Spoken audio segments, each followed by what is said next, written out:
नमस्कार विद्यार्थियों, आज मैं व्याकरण के समास को पढ़ाने जा रही हूँ। इसका अर्थ है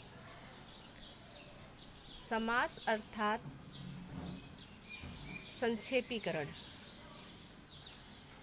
समास होने पर शब्दों के बीच की विभक्तियों तथा योजक शब्द और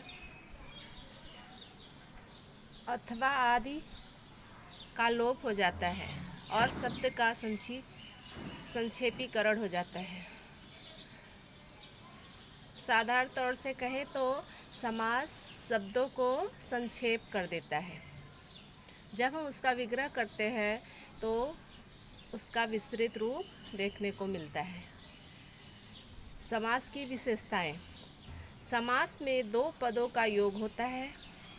दूसरा, दो पद मिलकर एक नए शब्द पद का रूप धारण कर लेते हैं, इसे समस्त पद कहा जाता है। तीसरा, समस्त पद में पहले पद को पूर्व पद तथा बाद के पद को उत्तर पद कहते हैं। चौथा, दो पदों के बीच विभक्तियों का लोप हो जाता है, जैसे पूर्व पद है रसोई, उत्तर पद के लिए घर और समस्त पद है रसोई घर। यहाँ पे रसोई पहले है, उसके बाद घर है, फिर सब मिला के रसोई घर बना। तो यहाँ पर समस्त पद रसोई घर, उत्तर पद के लिए घर और पूर्व पद रसोई हो गया। समास विग्रह: समस्त पद के पदों को अलग अलग करने की प्रक्रिया समास विग्रह कहलाती है। यहाँ पर एक शब्द आया है पद। समास में पद का अर्थ शब्द होता है। जैसे हम शब्द कहते हैं दूसरे चीज़ों में, वैसे ही समास में शब्द का प्रयोग न करके पद का प्रयोग किया जाता है। शोकाकुल शब्द है, उसका विग्रह करेंगे शोक से आकुल। समास के भेद: समास के मुख्यतः 4 तथा 2 गौड़ भेद होते हैं। इस प्रकार कुल मिला के समास के 6 भेद होते हैं। पहला है अव्ययीभाव समास, दूसरा तत्पुरुष समास, तीसरा द्वंद्व समास, चौथा बहुव्रीहि समास, पांचवा कर्मधारय समास और छठा है द्विगु समास। अब हम अव्ययीभाव समास को देखेंगे। अव्ययीभाव समास की परिभाषा इस प्रकार है: जिस समास में पहला पद अव्यय हो उसे अव्ययीभाव समास कहते हैं। पहला पद यानी पहला शब्द जो है वो अव्यय है। अव्यय अर्थात जो किसी भी काल वचन लिंग में परिवर्तित न हो, वैसे का वैसे ही लिखा जाए, वो अव्यय कहलाता है। इसका पूर्व पद अव्यय तथा प्रधान होता है। पूर्व पद अव्यय होने के कारण समस्त पद भी अव्यय होता है। इसका उदाहरण इस प्रकार है: अजन्मा, इसका विग्रह होगा बिना जन्मे और समस्त। इसी तरह है आमरण, विग्रह है मरण तक। आजीवन, जीवन भर या जीवन पर्यंत। आसमुद्र, समुद्र पर्यंत मतलब समुद्र के बाद। तो इस प्रकार जो शब्द आए वो अव्ययीभाव समास के अंतर्गत देखा जाता है। इसके और भी उदाहरण है जो आप अभ्यास के लिए पढ़ सकते हैं। दूसरा समास है तत्पुरुष।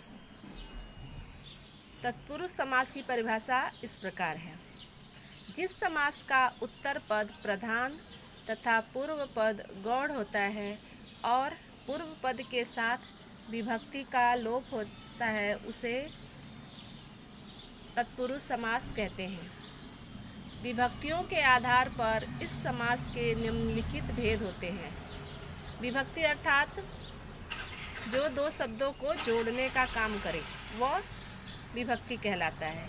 तो इसमें विभक्ति का लोप हो जाता है, मतलब जब उसका समास शब्द जो होता है उसमें विभक्ति नहीं होती, जब हम विग्रह करते हैं तो विभक्ति आती है। दो जोड़ने का काम, के, लिए, में, पर, का, के, ये सारी चीज़ें जो है दो शब्दों को जोड़ने का काम करती हैं, तो उसमें वो लुप्त हो जाता है और विग्रह करने पर वापस आ जाता है। तो इस तरह के जो भी शब्द होते हैं वो तत्पुरुष समास के अंतर्गत आते हैं। इसके सारे विभक्ति का उदाहरण यहाँ पर दिया गया है। कर्म तत्पुरुष, करण तत्पुरुष, संप्रदान तत्पुरुष, इसके विग्रह के साथ उदाहरण यहाँ पर दिया गया है, वो आप लोग अभ्यास के लिए पढ़ लीजिएगा। सारे उदाहरण दिया हुआ है। अपादान तत्पुरुष दिया है, संबंध तत्पुरुष, अधिकरण तत्पुरुष, ये 6 जो है विभक्ति हैं जिसका लोप होता है तत्पुरुष समास में। इन सब के उदाहरण के साथ यहाँ पर दिया गया है, जो आप लोग पढ़ लीजिएगा। तीसरा है द्वंद्व समास। जिस समास में दोनों पद प्रधान हो तथा विग्रह करने पर दोनों के बीच और, या, तथा, अथवा योजकों का प्रयोग हो, उसे द्वंद्व समास कहते हैं। मतलब तत्पुरुष में पहला जो है वो मुख्य था और दूसरा गौड़ था। पहला जो था अव्ययी भाव समास, उसमें पहला पद प्रधान था या अव्यय था, लेकिन तीसरा जो द्वंद्व समास है इसमें कोई गौड़ और कोई मुख्य नहीं होता, दोनों पद प्रधान होते हैं। और जब हम विग्रह करते हैं तो उसमें और, या, तथा, अथवा जैसे शब्द आते हैं। तो इस प्रकार के जो शब्द आते हैं वहाँ पर द्वंद्व समास होता है। इसका उदाहरण यहाँ पर दिया है। रात दिन, रात और दिन, सुख दुख, सुख और दुख, इस प्रकार बहुत सारे उदाहरण है जो आप पढ़ सकते हैं। चौथा है बहुब्रीहि समास। इसकी परिभाषा इस प्रकार है। जिस समास में पूर्व पद एवं उत्तर पद दोनों ही प्रधान नहीं होते हैं तथा वे किसी तीसरे पद की ओर संकेत करते हैं, वह बहुब्रीहि समास होता है। अर्थात इसके दोनों पद, मतलब पहला और दूसरा, मुख्य और उत्तर, पूर्व उत्तर दोनों प्रधान नहीं होते और दोनों मिलकर किसी और की विशेषता बताते हैं जो अप्रत्यक्ष होता है, जो दिखाई नहीं देता, वो उसकी विशेषता बताते हैं, वहाँ पर बहुब्रीहि समास होता है। इसका उदाहरण है कैलाशपति। विग्रह किया है, कैलाश पर्वत का स्वामी है जो, अर्थात शिव। मतलब वो प्रत्यक्ष रूप से दिखाई नहीं दे रहे हैं, लेकिन वो किसकी विशेषता बता रहे हैं? कैलाशपति शब्द से भगवान शंकर की, मतलब वो अप्रत्यक्ष रूप से है। इसमें जो शब्द हैं उसके अंतर्गत वो नहीं आते, दोनों मिलकर किसी और की विशेषता बता रहे हैं। इसी तरह है महादेव। महान है जो देव, अर्थात शिव, ये भी है। इसके बहुत सारे उदाहरण है जो आप लोग देख लीजिएगा। अगला है कर्मधारय समास। जिस समास में एक पद विशेषण तथा दूसरा पद विशेष्य हो अथवा एक पद उपनाम और दूसरा पद उपमेय हो, उसे कर्मधारय समास कहते हैं। मतलब विशेषण अर्थात जो संज्ञा और सर्वनाम की विशेषता बताता हो, तो उसका पहला जो शब्द है वो विशेषण हो और दूसरा विशेष्य। विशेष्यानी जो संज्ञा और सर्वनाम होता है, तो इसमें जो संज्ञा और सर्वनाम मतलब जिसके अंदर विशेषता पाई जाती है वो बाद में होता है और उसके अंदर जो विशेषता होती है वो पहले होता है, वहाँ पर कर्मधारय समास होता है। इसका उदाहरण है पीतांबर। पीत है जो अंबर, मतलब अंबर कैसा है? पीला है, तो अंबर जो है वो विशेष्य हुआ और पीला जो है वो विशेषण हुआ। तो अंबर बाद में आया और पीला जो है वो पहले आया, मतलब जिस समास में जो विशेषता जिस शब्द में पाई जाती है वो बाद में हो और जो विशेषता होती है वो पहले हो, वहाँ पर कर्मधारय समास होता है। इसके और भी उदाहरण हैं। छठा समास है द्विगु समास। जिस समास का पहला पद संख्यावाची हो उसे द्विगु समास कहते हैं। इसका सीधा उदाहरण जो है लक्षण है, पहला संख्यावाचक हो